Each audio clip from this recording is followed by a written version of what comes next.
Hai Sobat Prakarsa, untuk memulai episode ini, kita akan bermain Mitos atau Fakta.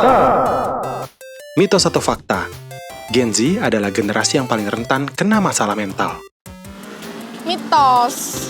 Fakta. Mitos sih. Mitos atau fakta, anak muda yang menghabiskan lebih dari 2 jam di media sosial cenderung punya kondisi mental yang buruk. Mitos. Fakta.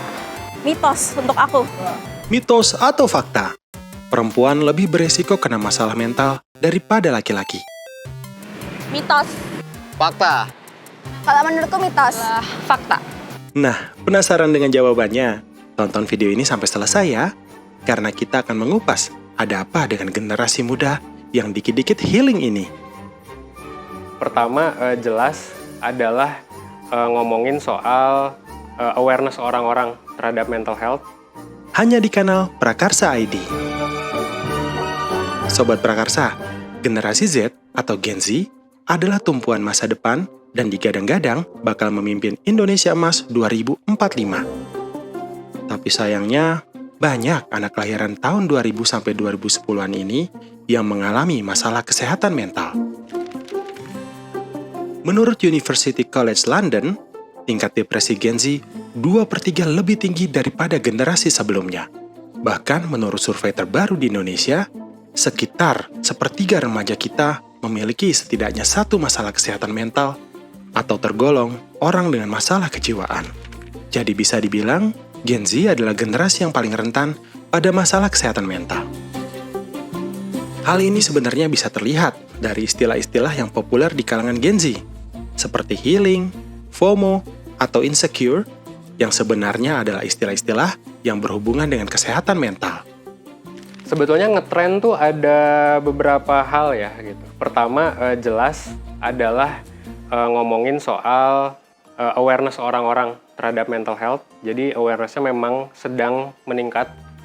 Kenapa meningkat? Ya karena adanya sosial media, adanya internet, dan lain sebagainya. Terutama sosial media, di mana orang bisa nge-share apapun ya, yang bisa dibilang juga mempopulerkan istilah-istilah tersebut. Belum lagi pop culture juga memang, apalagi kita lihat lah tahun 2018-2019, yang ngetren itu adalah ya lagu-lagunya mereka, yang mana semuanya ngebahas mental health. Bahkan sekarang lagunya yang di top chart tuh Nadina Mizah, salah satunya judulnya adalah Rayuan Perempuan Gila kalau nggak salah. Itu ngomongin soal romantisasi mental health sebenarnya.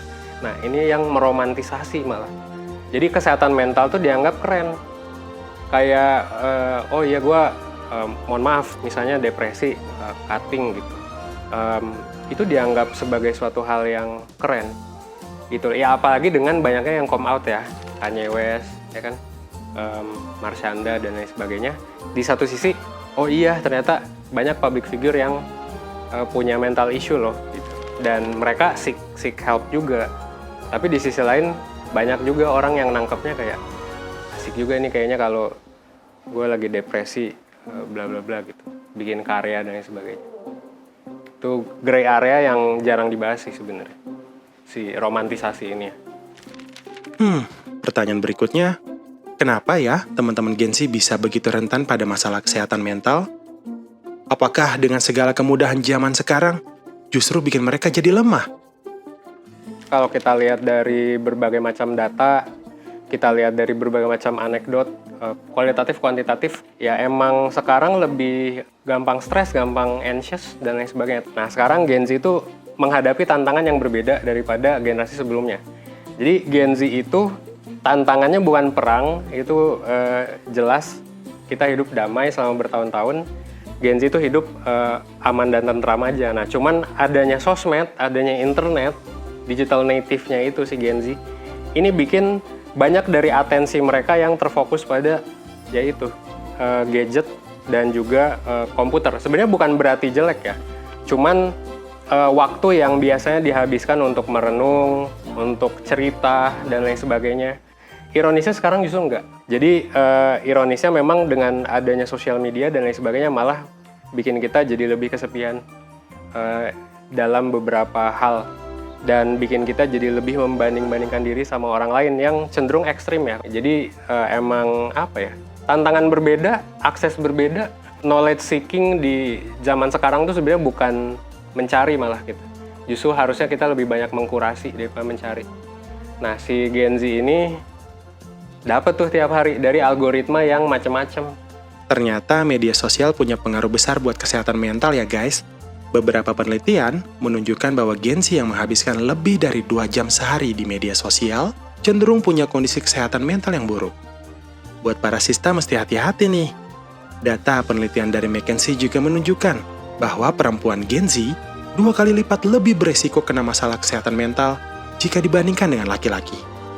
Sebagian besar responden mengaku media sosial memberikan dampak negatif berupa rasa takut tertinggal tren baru, khawatir pada citra tubuh, dan masalah kepercayaan diri.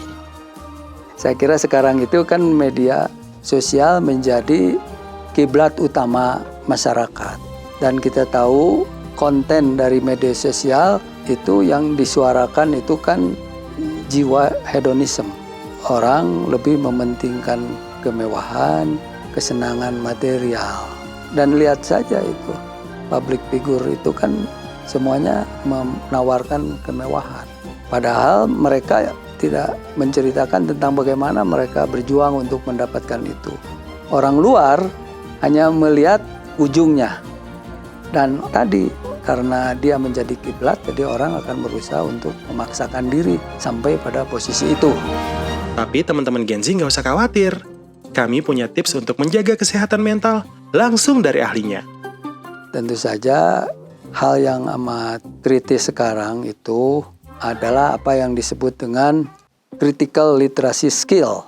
Jadi orang harus memiliki literasi untuk berpikir kritis. Dia harus mengambil keputusan mana yang pantas dilakukan dan mana yang tidak pantas dilakukan. Nah, ini yang harus dilatih tentu saja.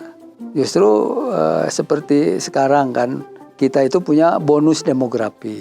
Generasi sekarang itu mayoritas penduduknya adalah usia produktif. Kalau usia produktif itu diisi dengan produktif, tadi memiliki literasi skill yang tinggi, memiliki social skill yang tinggi, mempunyai kesiapan untuk menjalani tugas-tugas kehidupan, itu saya kira akan selamatlah generasi kita. Kita pasti bisa. Karena jauh di dalam diri kita ada DNA para pemenang yang bisa terus bertahan melalui segala tantangan zaman. Kemampuan belajar kita, kemampuan untuk adaptasi, menyesuaikan diri, dan survival itu adalah DNA kultural yang dimiliki Nusantara.